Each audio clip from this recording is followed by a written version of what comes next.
1982 کی بات ہے۔ مئی جون کے دن تھے۔ ہماری سال بھر کی گندم انہی دنوں میں آ جایا کرتی تھی۔ صبح صبح جب ایک پرسوز آواز سے میری آنکھ کھلی، دیکھا تو شیدا مسلم پچھلے سال والی گندم کو دھوپ لگوانے کے لیے صحن خالی کرتے ہوئے چارپائیاں اٹھانے کے دوران اپنی درد میں ڈوبی آواز میں نعت پڑھ رہی تھی۔ کملی والے محمد تو صدقے میں جاں، جنہیں آ کے غریباں دی باں پھڑ لئی۔ اس آواز نے ایک عجیب سا سما باندھ دیا تھا۔ وہ بار بار اسی لائن کو دہرا رہی تھی اور میرا دل چاہ رہا تھا کہ وہ اسے پڑھتی رہے۔ اسی وقت اماں نے اسے جلدی کام ختم کرنے کو کہا، کیونکہ تھوڑی دیر میں اس سال کی نئی گندم پہنچنے والی تھی، جس کو دھوپ لگوا کر گندم والے دوسرے بھڑولے میں محفوظ کر دیا جانا تھا۔ جب گندم پسوانی ہوتی تب بھی شیدا آ کر چھان پھٹک کر اسے صاف کر دیتی، اور پھر چاچا اللہ وسایا گندم کو گدھے پر لاد کر توتوں والی چکی سے پسوا کر لے آتا۔ شیدا چھوٹے قد کی ایک انتہا درجے کی سیدھی سادھی خاتون تھی۔ اکثر اس کے بال اس کے چھوٹے سے ماتھے کے اوپر آئے رہتے، جس سے اس کا ماتھا مزید چھوٹا لگتا۔ اس کے بولنے میں بھی خفیف سا مسئلہ تھا کہ کچھ الفاظ صحیح طرح ادا نہیں کر سکتی تھی۔ کبھی کبھار اس کے اپنے گھر کے بچے اس کے چھپا کر رکھے ہوئے پیسے نکال لیتے تو اس کی آنکھوں میں آنسو ہوتے اور وہ کہتی، مجھے پتہ ہے کہ میرے پیسے کس نے نکالے ہیں، اللہ مجھے اور دے دے گا۔ شیدا کی ایک ہی بیٹی تھی، جس کو وہ کبھی اپنے ساتھ کام پر نہیں لاتی تھی، بلکہ اس کی پرورش بڑے نازوں سے کی تھی، اور جوان ہونے پر اس کی شادی بہت چھوٹی عمر میں کر دی۔ اس کے شوہر نے اسے چھوڑ دیا تھا، لیکن اس کی زبان پر کبھی کوئی شکوہ، شکایت یا بد دعا نہیں ہوتی تھی۔ بعض اوقات گاؤں کے لوگ اس سے کام کروا لیتے، لیکن اس کو مزدوری پوری نہ دیتے، لیکن اس نے کبھی کسی کو کچھ نہیں کہا، بس اپنے ذمے لگائے گئے کام کو پوری دیانت داری سے انجام دیا، اور پنجابی کی نعتیں کام کے دوران پڑھتی رہتی تھی۔ اس سال گندم کی صفائی کے لیے شیدا آئی تو میں بھی نعت کے شوق میں اس کے ساتھ بیٹھ گئی۔ شیدا گندم کے دانے چھاننی میں ڈالتی اور چھاننے کے ساتھ بڑے جذب کے عالم میں پڑھتی جاتی۔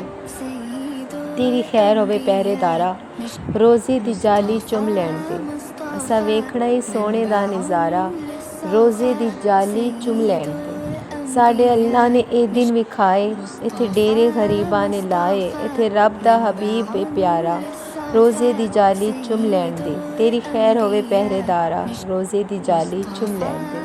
اس کی آواز میں ایک تڑپ تھی، ایک درد تھا، ایک کشش تھی، جس کو سن کر دل میں ایک عجیب سی کیفیت پیدا ہو جاتی تھی کہ جیسے کوئی بات کسی کے دل سے نکلے اور جا کر دل پر اثر کرے۔ میں شدید گرمی میں گھر والوں کے منع کرنے کے باوجود اس کی نعتیں سنتے ہوئے سارا وقت اس کے ساتھ رہی۔ جب شیدا کام ختم کر کے جانے لگی تو اماں نے کچھ گندم اور تھوڑی سی رزگاری اس کو اجرت کے طور پر دی۔ گندم تو اس نے لے لی، اور پیسوں کے لیے اس نے کہا، پیرنی یہ پیسے ابھی اپنے پاس رکھیں، میں اپنے حج کے لیے پیسے جوڑ رہی ہوں، بعد میں آ کر لے جاؤں گی۔ گاؤں میں اماں کو تعظیماً لوگ پیرنی کہتے تھے۔ مجھے اس کی بات سن کر حیرت ہوئی اور ہنسی آئی کہ اس رزگاری سے حج کا پروگرام بنا رہی ہے۔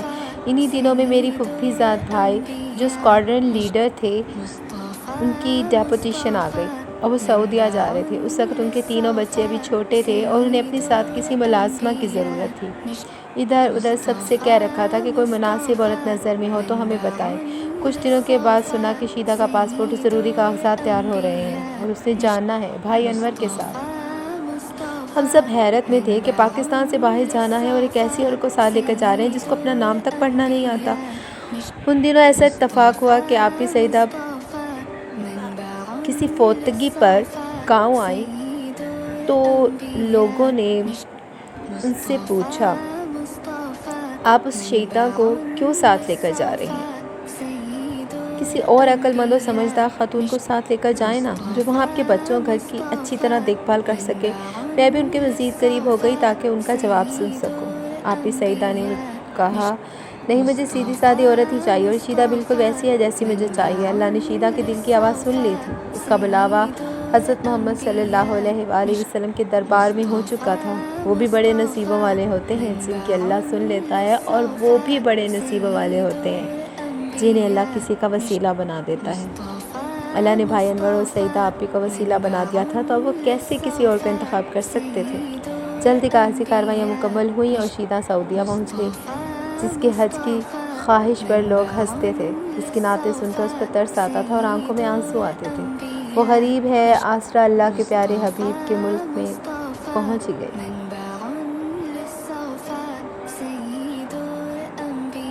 نہ کہیں سے دور ہیں منزلیں، نہ کوئی قریب کی بات ہے، یہ بڑے کرم کے ہیں فیصلے، یہ بڑے نصیب کی بات ہے۔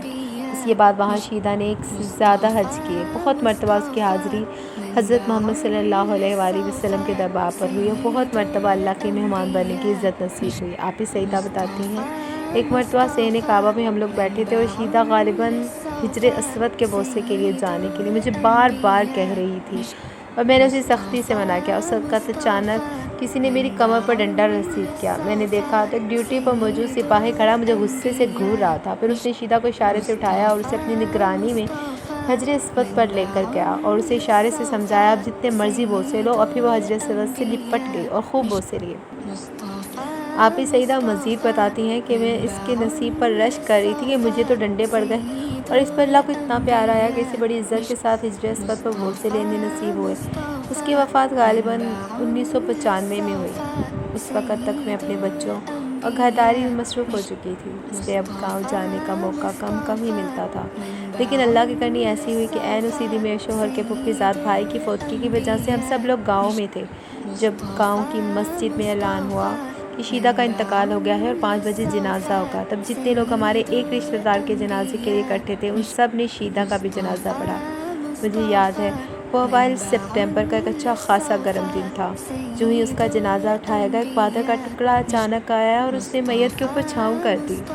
یہ بادل کا ٹکڑا اس کے اوپر اس وقت تک سایہ فگن رہا جب تک میت کو قبرستان میں لے کر رکھ نہیں دیا گیا۔ یوں ہی چارپائی کو رکھا گیا، وہ بادل کا ٹکڑا برسنا شروع ہو گیا۔ تب تک ہلکی ہلکی بارش برستی رہی جب تک شیدا کو قبر میں اتار نہیں دیا گیا۔ میری دعا ہے کہ وہ جنت کی کھڑکی سے مسکرا کر ہمیں دیکھ رہی ہو کہ ہم اسے اتنے عرصے کے بعد اس طرح سے یاد کر رہے ہیں۔ دنیا تو ہمیں ہمارے ظاہر سے جانتی ہے اور اللہ ہمیں ہماری نیت سے جانتا ہے، اور جو دل کی آواز سے اس در پر حاضری کی دعائیں مانگے ان کے بلاوے آ جاتے ہیں، اور جب بلاوے ہو جائیں تو وسیلے بھی بن جاتے ہیں۔ اللہ پاک ہم سب کو مقبول حج کی بار بار سعادت نصیب فرمائے، آمین۔